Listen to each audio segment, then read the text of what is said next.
right time to come and join us for this event. Before we start, I just want to make you aware that we have events all the time in the library. We've got 2 events coming up next week.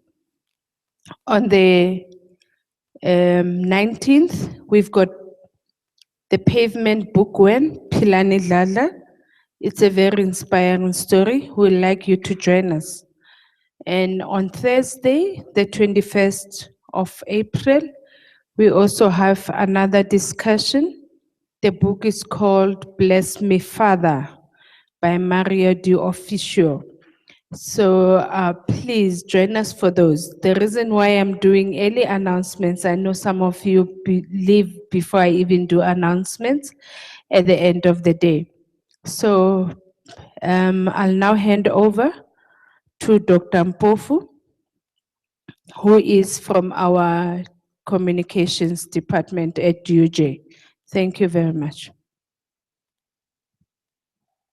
I think I will use this. Good evening. My task was to introduce Alan S. Cowell.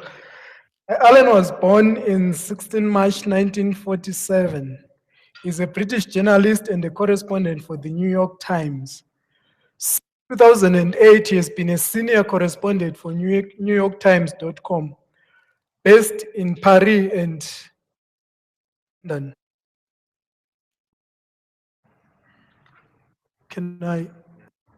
Okay. Cowell began his journalism career in 1972. He began his journalism career as a reporter for British newspapers and the Swiss Broadcasting Corporation. He joined Reuters in 1972 and New York Times in 1981. His reporting has covered Turkey, the Middle East, Central and Southern Africa, Greece, Egypt, Italy, Germany, and the United Kingdom. He was also posted to report during apartheid times in South Africa and was expelled after a few years. And currently he writes a column for the International New York Times. So what I'm going to ask him to do is to read and also reflect on certain portions of his novel. And then later on, I'll give my comment, critique, and ask questions. And there I will open it up for you guys to also comment.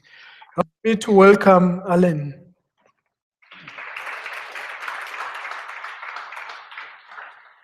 Well, thank you.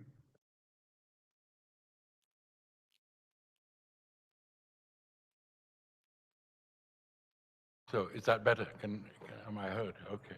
Well, anyways, thank you all very much for turning out. It's for me to come back to Johannesburg is a treat and a privilege. Although I've visited South Africa just about every year since the early 90s and covered big stories here, including I anchored the New York Times coverage of the funeral of President Mandela. I did some work on the Oscar Pistorius trial.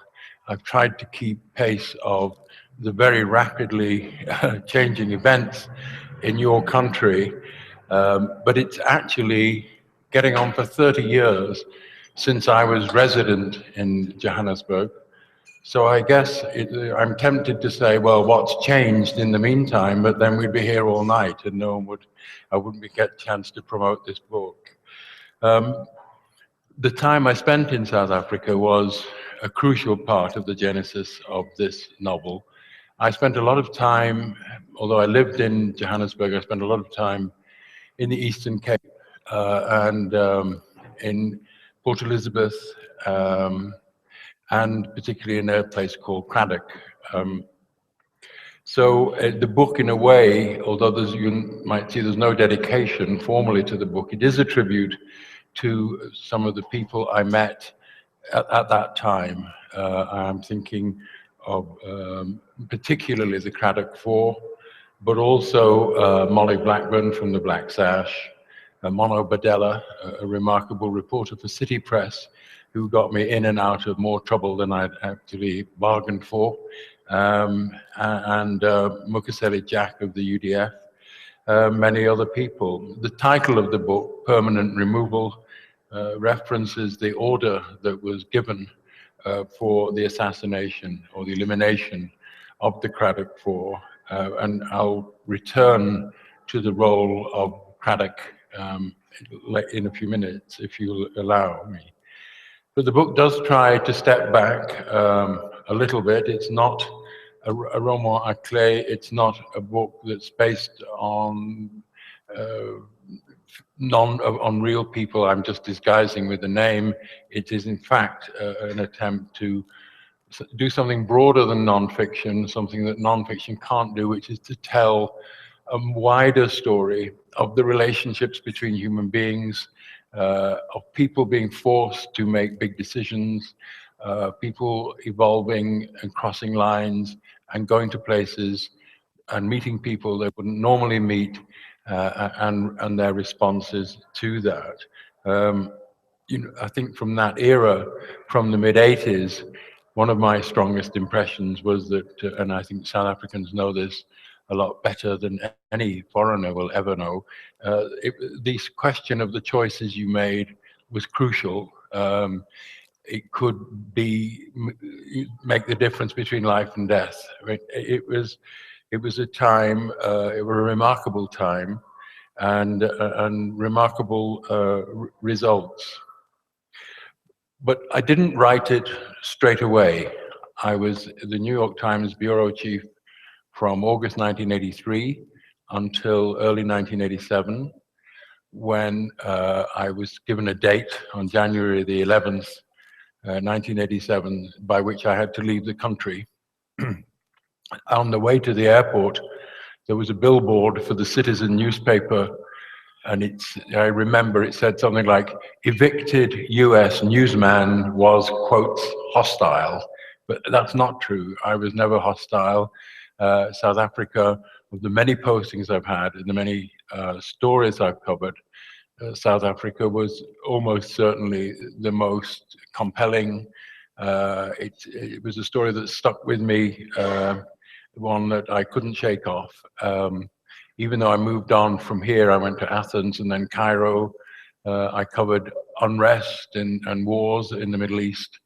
I finished up in Europe, living in Rome, in Germany, in the UK and Paris.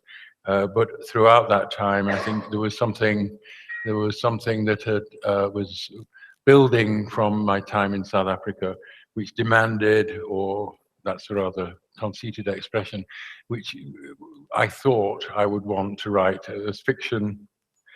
Somebody asked me when I first thought of putting my thoughts down on paper, but of course that's what I was doing every day. As a reporter, I'd been working in Africa for Reuters and the New York Times for quite some time. I arrived in Zambia in 1976. I was assigned to cover the liberation struggle in Zimbabwe. I was present at independence in Zimbabwe, as were various other very famous people, like Robert Mugabe, for instance. He was there. Prince Charles, I mean, they're still around, and it was a long, long time ago. Then after Zimbabwe, I joined the New York Times. I went to Kenya, and after Kenya, I came to South Africa, to your country. I did come with a particular perspective. I had been covering many stories north of the Limpopo, and South Africa was kind of a terra incognita. If you hadn't been there, you couldn't imagine what it would be like. And at first, when would it have been? In early 1983, it seemed as if the situation was locked in position and would remain so. And then a year later, at Sharpeville, in September 1984, there was a recurrence of that terrible unrest that had led to the the state of emergency some 20 odd years earlier, and it began with the nature of the story changed. There was a tremendous revolutionary fervor that rolled around the country, that exploded in various places. I mean, you know all this better than I do, but it drew in immense interest from outside the country. It led to the campaigns for economic punishment of the government and economic pressures, and then people like me, who were sort of thrown out, missed the final chapter in February 1990, or the final chapter of that phase. So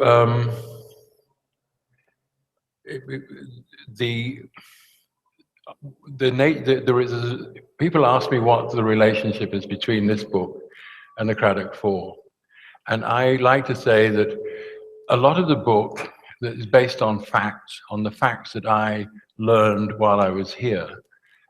It's almost like the furniture in a room.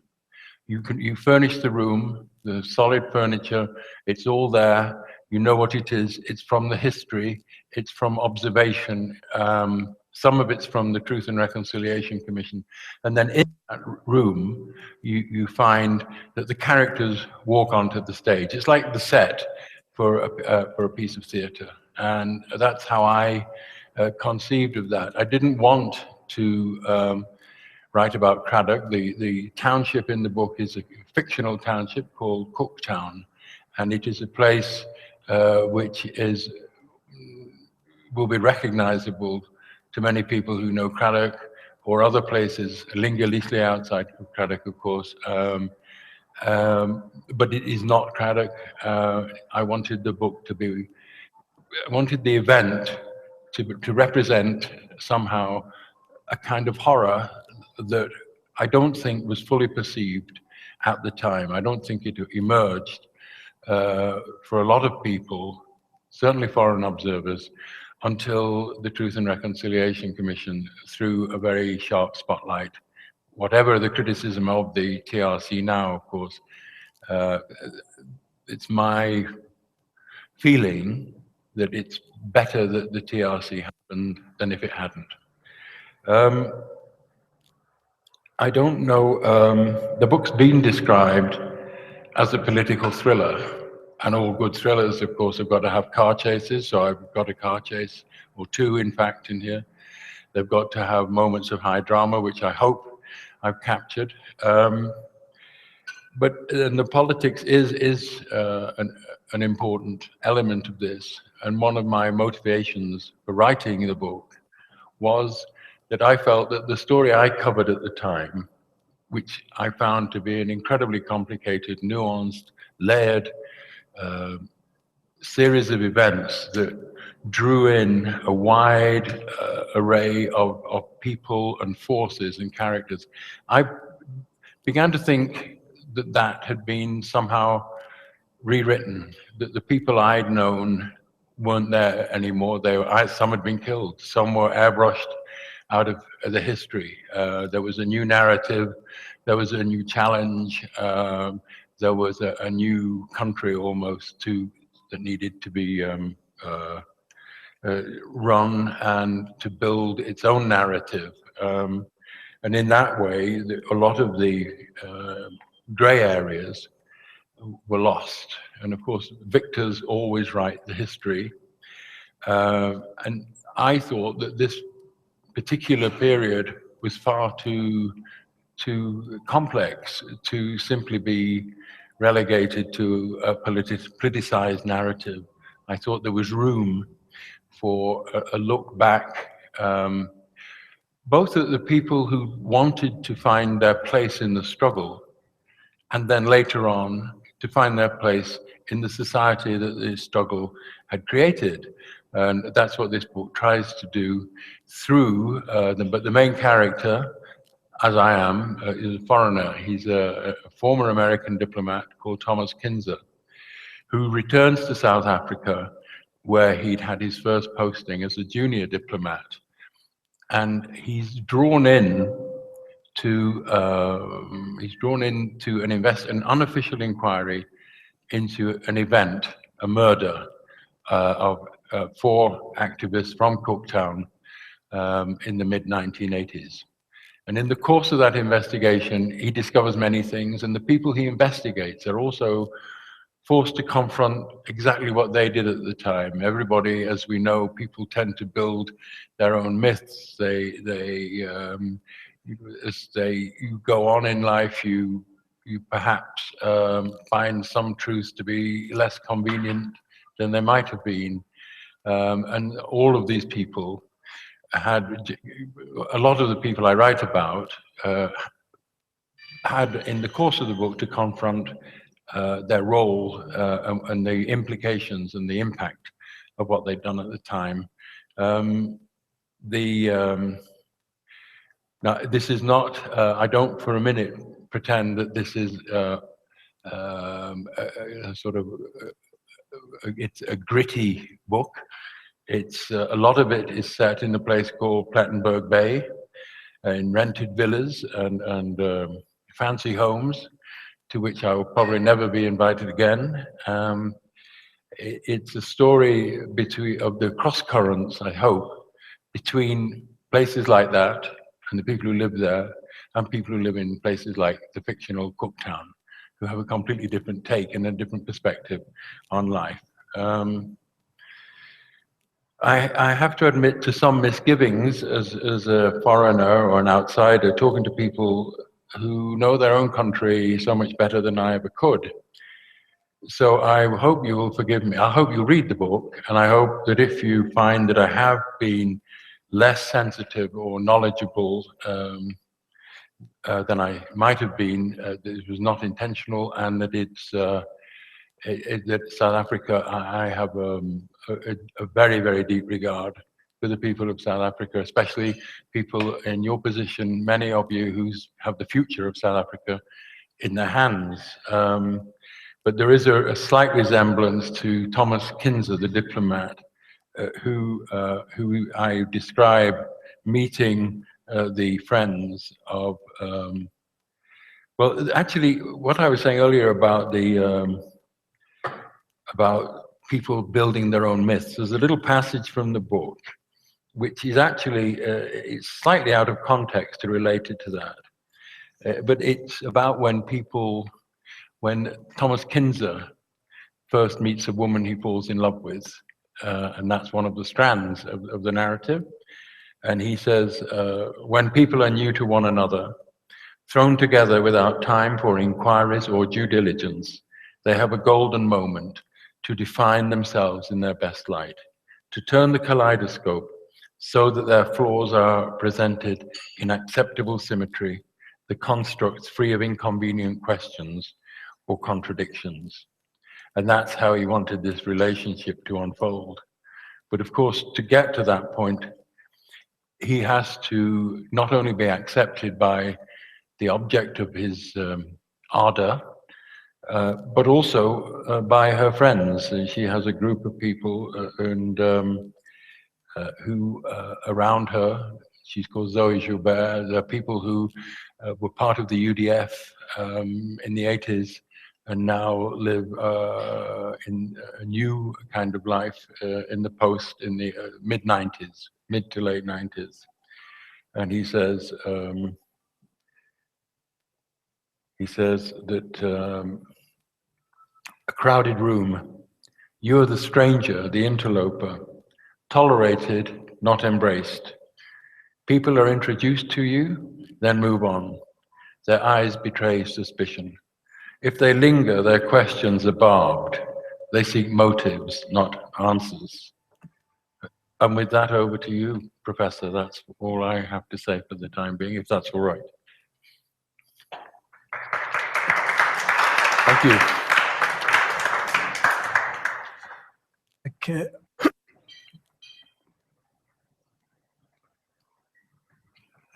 Thank you very much. One of the most therapeutic and accessible forms of communicating and sharing stories during or after violence is actually through the use of the medium of art and fiction, because these are at least easily accessible and they shield the reader from the gory nature of blood and the bloody images that photography and journalism actually bring to us. So when I picked up your book, a political thriller about apartheid and all these other things and stuff, I thought I'm embarking on a shielded away from the images of blood and violence and stuff, but I wasn't. I that the violence that South Africa is, as a nation become defined and known for. And if you look at the recent xenophobic attacks, for instance, the nature of violence. Can I use the roaming mic?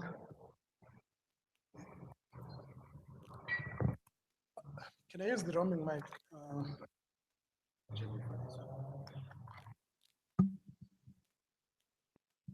Okay. I was at the xenophobic attacks, the nature and levels of violence that we experience in our society, current society, also speak of the legacies of apartheid and the violence that we sort of inherited as a country. And this speaks to a certain extent, the novel addresses issues of a damaged psyche, a choir singing discordantly from different hymns at the same time. It speaks of dreams deferred. It speaks about also betrayals. The novel, as other critics suggest and show, it's a beautifully written piece. And to a large extent, you cannot believe that it's actually a fictitious piece of work. When you're going through it, you feel like this is real, this is happening, and this was happening. And I think we have to commend Alan for such a portrayal. And also when I was going through it, I was thinking that it's actually not out of the way to suggest that every first year entering university in South Africa must read that novel. Why? Because it speaks to many issues and many things. Apartheid ended in 1994. Apartheid with a capital A. But South Africa was introduced to other forms of apartheid or apartheids, which still speak of exclusion. If you look at Celiwe, for instance, as I was saying before, this is immediately after independence. She's an activist at university, and the problems that they encounter about accommodation, about grants, about funding, the same problems that most young Black South Africans are facing at universities now, leading into roads and fees must fall protests. And also, Alan questions the Truth and Reconciliation Project throughout the book and the mythic view of the Rainbow Nation. And it hits at most people's comfort zones, especially those who benefited from apartheid, especially multinational corporations, our leaders at the moment, and those who still remain privileged and who were privileged during that time of apartheid. There's an interesting quotation from Mrs. Nyati when she addresses a conference. And she speaks of dreams deferred for most people in the New South Africa, and she questions, but we cannot say we are healed. This is from the violence, and she lost her husband in the Cooktown Four. Can we? Yes, we have our freedom, but our hearts are still wounded. Our souls bleed. And why? Yes, we have had commissions and inquiries in Truth and Reconciliation Commission, the TRC, but look at our beautiful country today. The perpetrators, the collaborators, those who lived so happily in their suburbs while we were slaves in townships. Surely we say, surely they must burn now with remorse and pain. But how many of them really know what they did? And for us, the victims, what do we have? Do our husbands open the door to greet us and say, are you home? No, because they are dead. our children rise from the grave to embrace us. While perpetrators walk free, we are left in our pain. We are not healed. And the problems of apartheid, of the TRC especially, are raised through their experiences when confessions were made for the sake of not going to prison, just confess and be set free. Right? And does this mean that the current setup of things should be, or the current status quo should be appreciated and tolerated for what it is? And definitely it doesn't. And then also contemporary issues that are raised. When the protagonist arrives at the airport, he sees there are demonstrations outside the airport. Demonstrators, and on this other side, police together with their police dogs. And the demonstrations are about corruption, official corruptions. They're about the arms deal. They're about the kickbacks. And these things happen soon after independence or in a young democracy. But still, we're still struggling with issues of Gupta-Gate. We're struggling with issues of Inkandla. In as much as it addresses issues in the beginning of democracy, we are still burdened by certain things that happen even now that make a mockery of the democracy that we so glorify mostly and largely. And then I have some few questions for Alan before I give it to others. Oh, one interesting and frustrating thing, it's a story about love, it's a story about betrayal, it's a story about violence. And Alan, on 2 occasions, I think you do this. Zoe and Tom are rushing up into the lift, out into their hotel room, ducking hotel trolleys on the way to their hotel room, and to give a splendid description of the scene as it unfolds to the bed. And I'm reading, expecting romance. All of a sudden, you put Zoe's daughter there, and you frustrate the reader in a way. Because this is a story about violence and this highly moving political scene. And for a reader assaulted by so much violence in their reading, they expect to get some time to pause and relax and refresh. But you don't make it happen. You do this twice. Well, it's a very good style, but I guess to a certain extent also you want to give prominence to the fiercely urgent issues that you need to address: the TRC, the violence, the inequality, and the fictitious rainbow nation that South Africa is. So I will go to my questions. They are almost related, but a bit too many and longish. The first question is, from where you sit, do you think it's possible to reconvene the TRC? Especially when you consider that many truths were not told, many truths haven't been told. The Krudok 4, one of the guys who knows the truth, died recently, as news reports suggest. And the victims, the widows, the orphans, still believe that the truth hasn't been told. And therefore, I'm asking you, from where you sit, is it still possible, or is it advisable to reconvene the TRC? And then, this based on Mrs. Nyati's letter to Tom. Is it possible for Africans to actually solve their own problems without outside intervention? Because Tom, a white man, appears to me as a reader as a messiah who has come to solve Mrs. Nyati's problems. And if we're frustrated by our problems or our systems as Africans, is it the suggestion, or do you think well, this is America's thinking anyway, but I wonder if you're buying into that, that our problems lie outside, or especially in the West, or black people's problems lie with the white messiahs in quotation marks.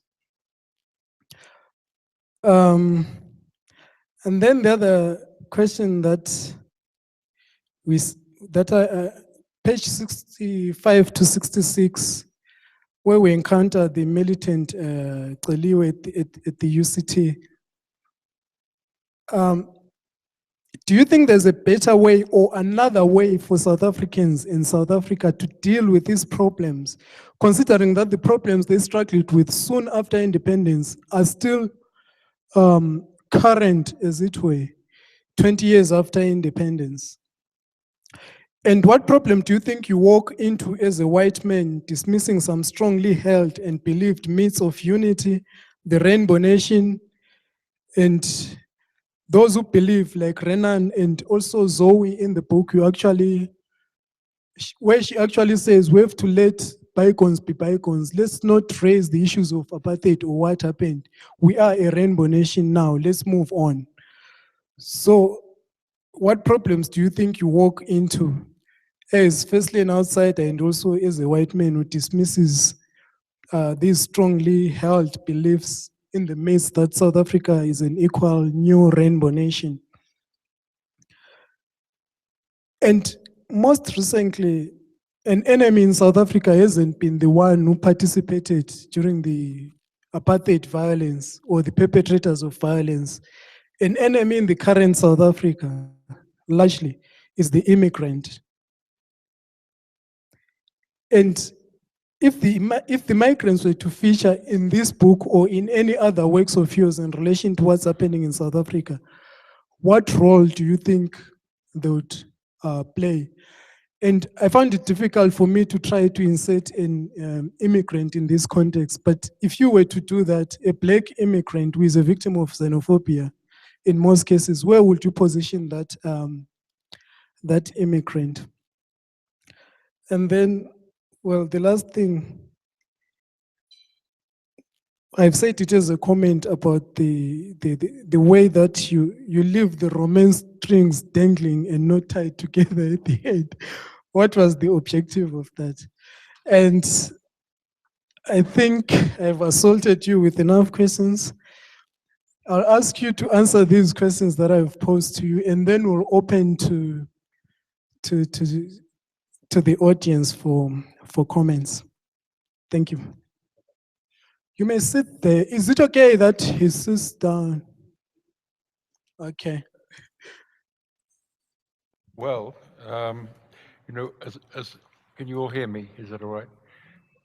I think I was. As a journalist, I'm used to sitting where you're sitting and asking questions, piercing questions, to the person sitting where I'm sitting. And I once tried to make that point when I was in covering a story in Switzerland about the reparations for the Nazi gold that had been stored in Switzerland during the Second World War, which in a way, I think Lily Niati refers to that in the book. And it says, if the TRC, you know, what about reparations? What about the money? Where did that go to?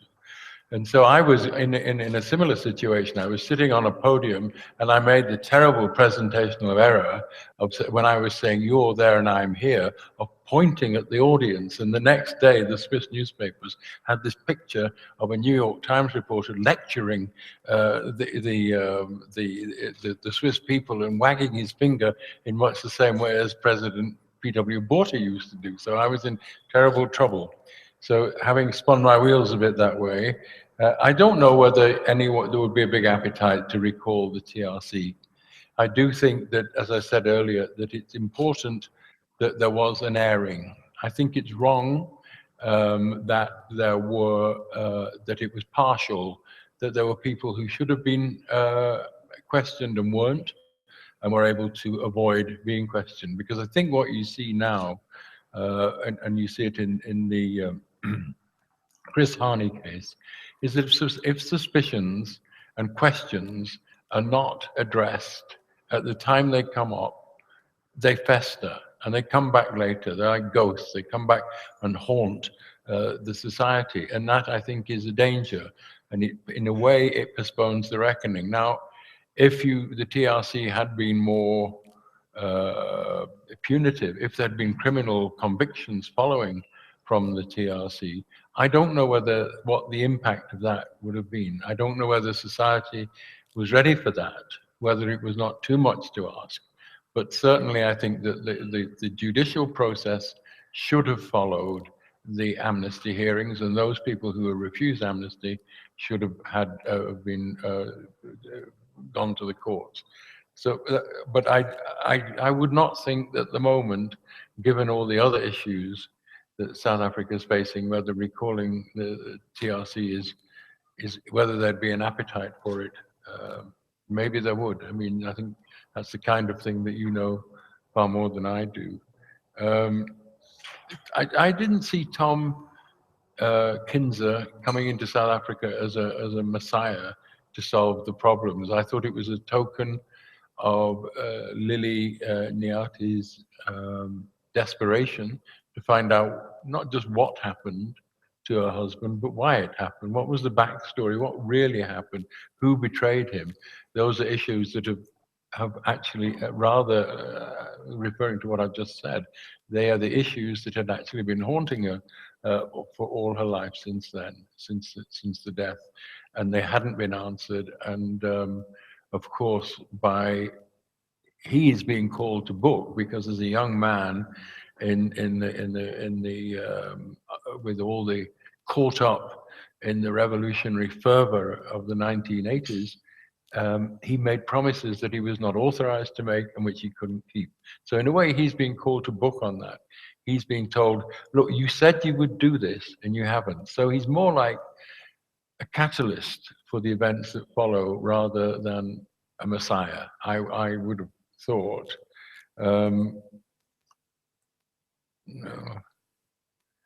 No, just looking at my not very good notes.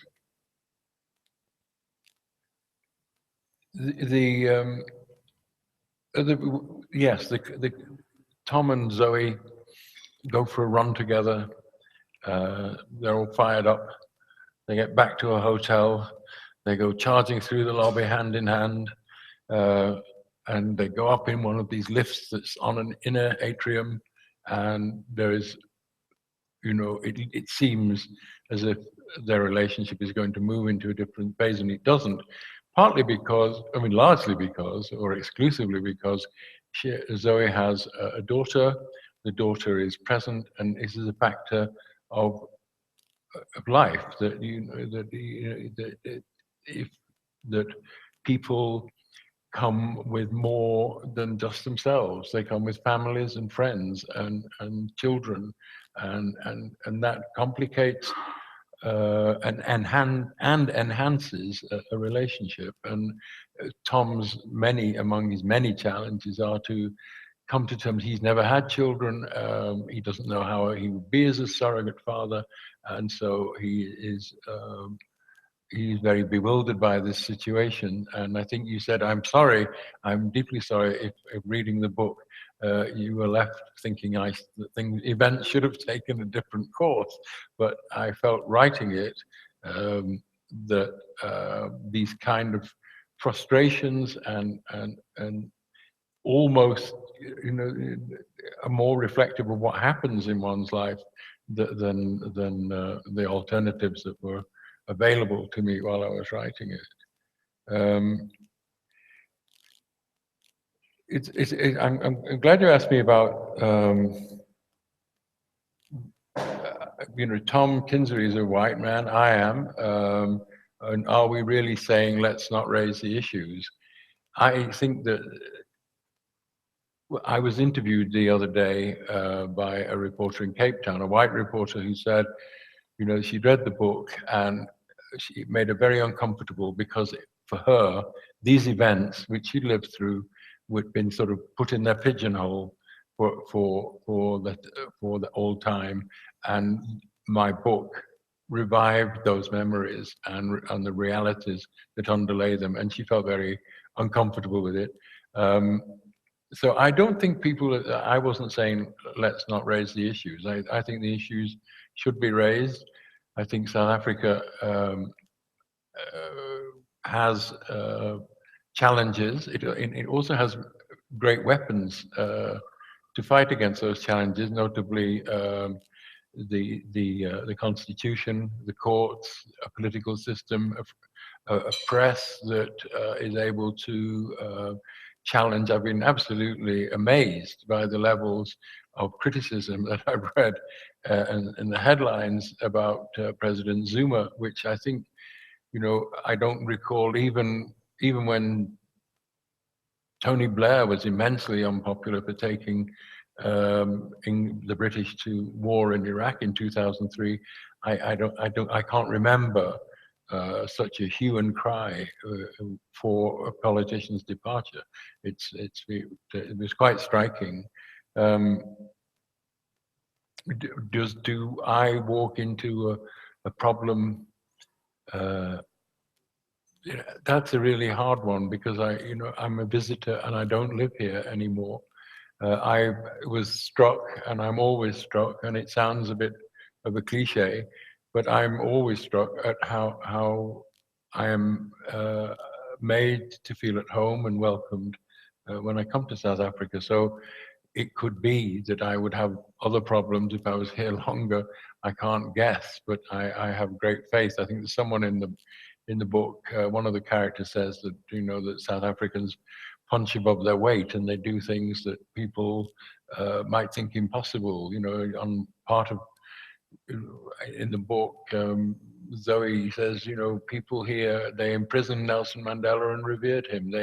They've achieved great things. Another person in the book says to Kinzer, said, look, you stay out of this. This is not a post-colonial situation. Nobody came here to pull down one flag and raise another. This is a different society. We did it ourselves and we'll sort it out. And I think for someone like me, it has to be an article of faith that it will be sorted out. And maybe that's naive and just unrealistic. I guess time will tell whether that is the case. On the immigrant question, that's what's happening in Europe at the moment, where the refugees from the war in Syria have flooded into Europe in vast numbers that nobody expected. The impact of the other, the outsider, the person who comes and is not absorbed into a society and is rejected, or this is a serious issue, and it has an immensely powerful impact in Europe. It could be the unraveling of the whole European project, the whole effort for more than 50 years to ensure that European countries don't go to war against each other again. Is the mechanisms that have been created are all threatened. I think in South Africa, if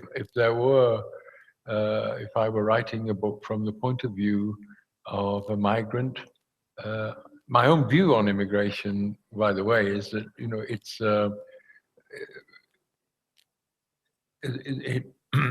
societies are enriched by migration, and people bring skills and they bring perspectives that others don't have, and that's as valid a point of view as it would be in Germany with Syrian refugees, as it is in South Africa.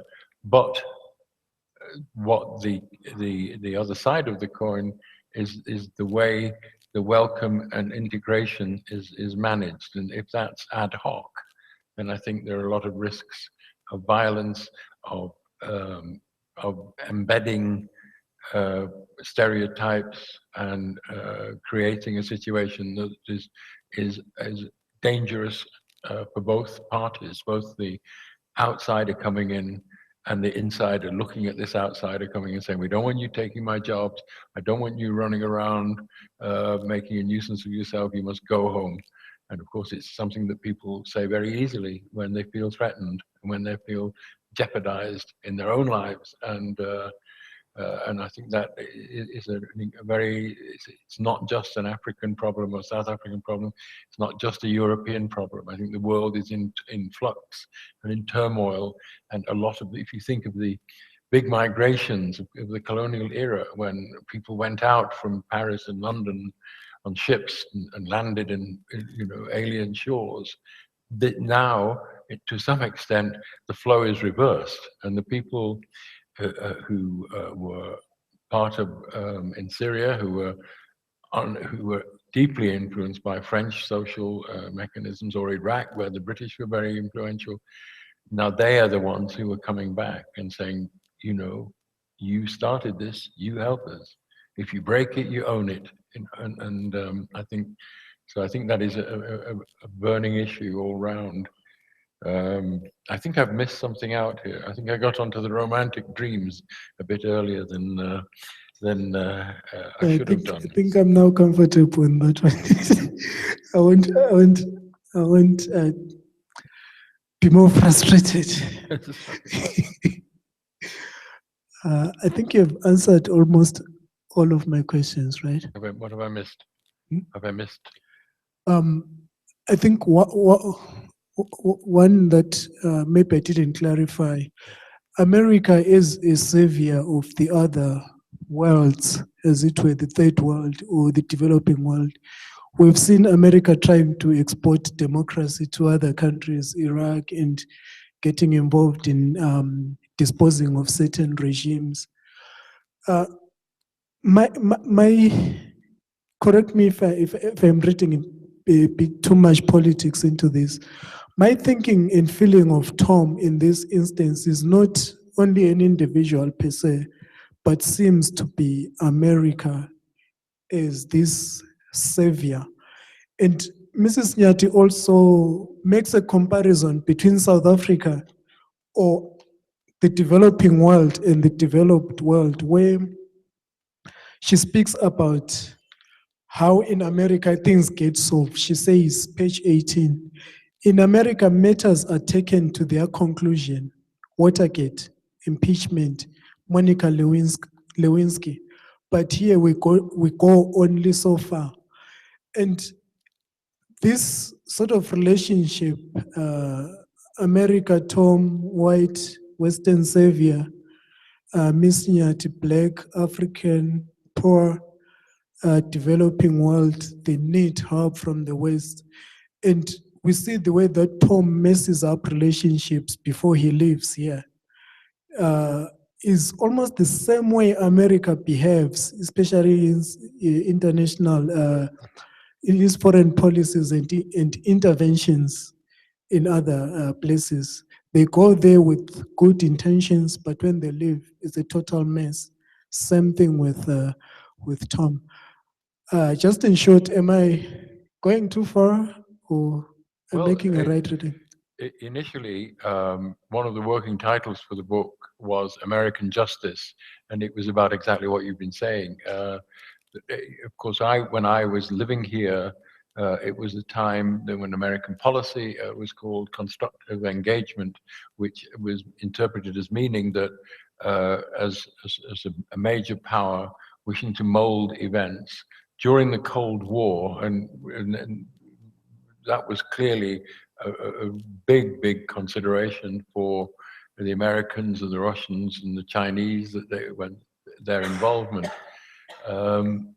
They believed, the policy was that by being close to the government of the day, you could persuade the government to embark voluntarily on change.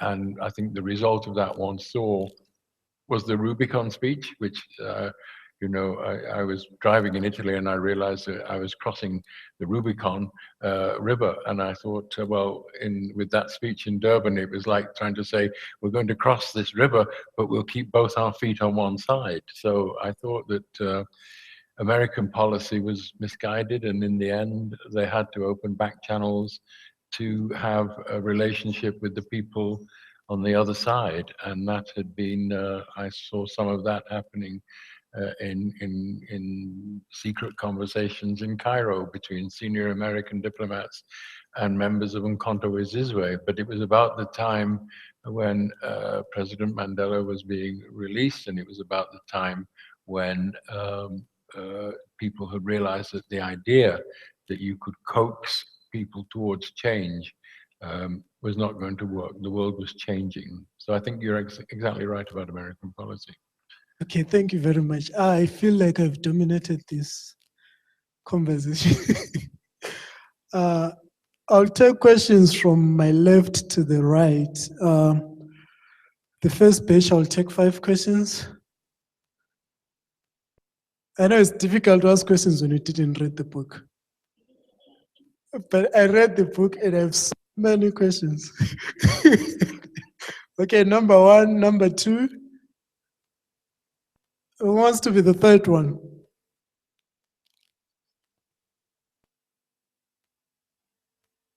Okay, I'll have 2 questions for the first round, and then we'll see how it goes thereafter. Number 1. Hi, how are you, sir? Good, thank you. You? As never says I am, I took courage to stand up and ask you certain questions because you've actually highlighted things about South Africa and Recordings